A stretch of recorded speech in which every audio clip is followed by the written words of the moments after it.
So the title of the show is Honey, You're Caving In.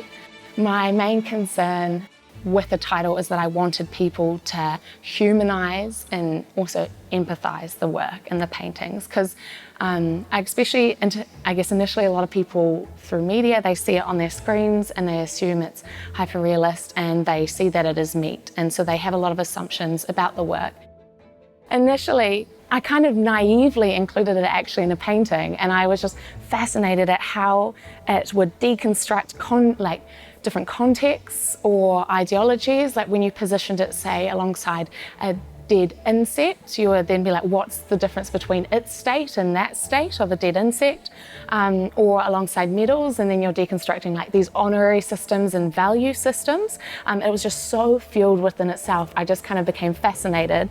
And then I started kind of delving into it more, I guess, with ontological intrigue and its state of being, where it is that borderline kind of very abject position. It brings up those discussions that we don't want to socially discuss.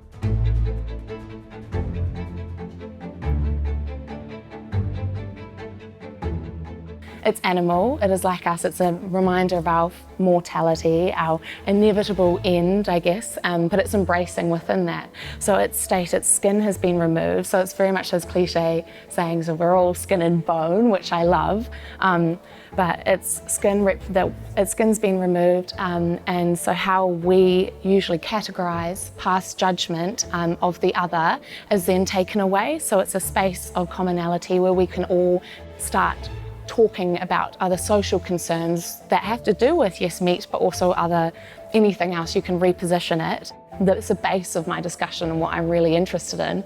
And then you can start really looking at any kind of other context, I guess. So the work, that was the initial with some of them, your meat mounds, like your primordial goddess, or the seeing itself, the works within these shows, they're the choreographed meat mounds that are just reflective, meditative, and sitting in that state.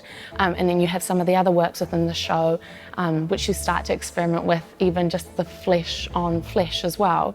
And that was something that's really interesting. So I'm in my studio and I just wanted to understand, I was like, I'm trying to understand what it is to be alive, to exist at a basic state.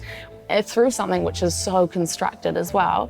So I started in my studio squishing the meat into myself and my own flesh, and that's when these really interesting discussions I found started to evolve out of the work, and then you really start paralleling, say, how we value meat and the body, how we value body in general. So paralleling our body as labour force, that's how we're socially wider kind of valued in context. And meat as well, which is how we value something to consume, so ultimately the body's value and position within society. So there's lots of different discussions, and it's fascinating. There's so much to it, like animal as well, reminding you of our exploitation of nature, calling you out, being like, I'm here, I'm looking at you unapologetically, authentically, sitting in myself. How were you different to me? But my state is because of you as well. It was your hand in that exploitation that got me here. Even though it seems like it's very confronting as well, and I think it is for a lot of the viewers, at the end of the day it's going, I know that this is a truth, a common truth that we all have to sit with, so it's trying to actually embrace you, in a motherly way. And that's what the title is, it's like, honey, I'm here for you. Honey, yes, I'm caving in, you're caving in, but let's sit here and talk about it, because we can't progress and concern anything else. Yeah. So it's my value systems, I guess my moral and value systems at the end of the day.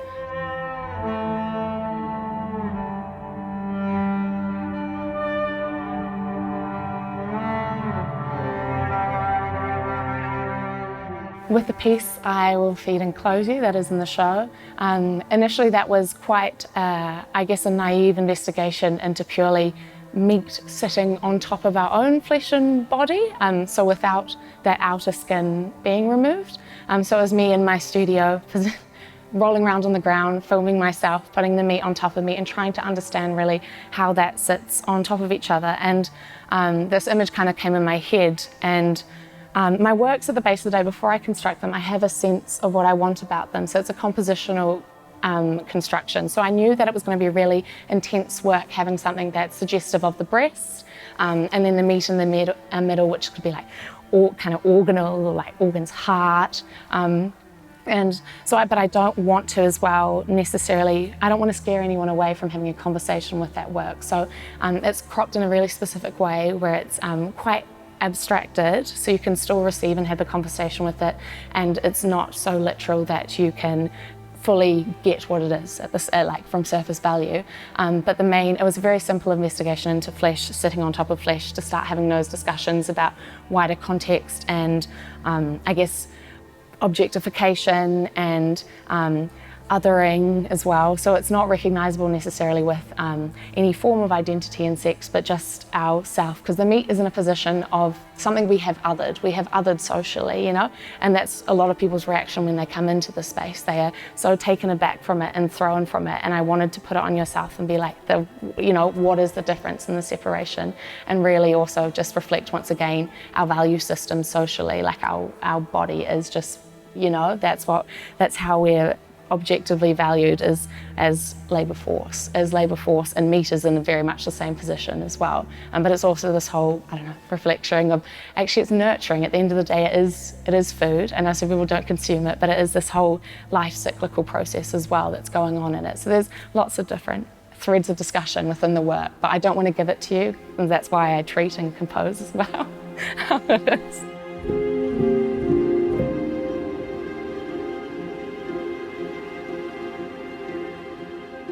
So in terms of my technique and the creation of the work, I think you can even see its evolution within the show, actually, from one of the first pieces in my Meat Mound series, which is Seeing Itself, near the back wall. That piece that was one of the first ones I did at a large scale, coming from working smaller, so working at a 30 by 30 centimetre and then up into a 2.5 metre. So you can kind of see there's a degree of natural neuroticism and obsession with detail, and I just get lost in the work, and so I want as well people to experience, when they come in and experience it physically, I want them to step up close and imagine as well actually the creation of it, because at the end of the day it's very loose, so people assume there's a realism or a hyper-realism within that, but I kind of within my technique also want to deconstruct the idea of categorization, which the meat and abjection deals with in itself. The works don't want to please you. They don't want to be stretched. They don't want to have a glass in front of them or be framed. You've really got to respect the skin, and the body of the canvas itself. And so I love also the regularities in the canvas. So you'll see that there's the odd piece that even actually I've left a wrinkle in also. Like there's the piece, I Will Feed and Clothe You, and you'll see on the left kind of suggestive nipple bit that there is wrinkles in the canvas as well. So I don't want them to be confined or rigid. They want to play, they want to move around in space with you, and they have the potential for that. So I like that, yes, in the show they are flat and they are static and pulled back on the wall, but there is the potential that you could sling them around, and they could move, or their corners could come off and suddenly wrap around you as well. And I like that. I love the irregularity within it, and you just,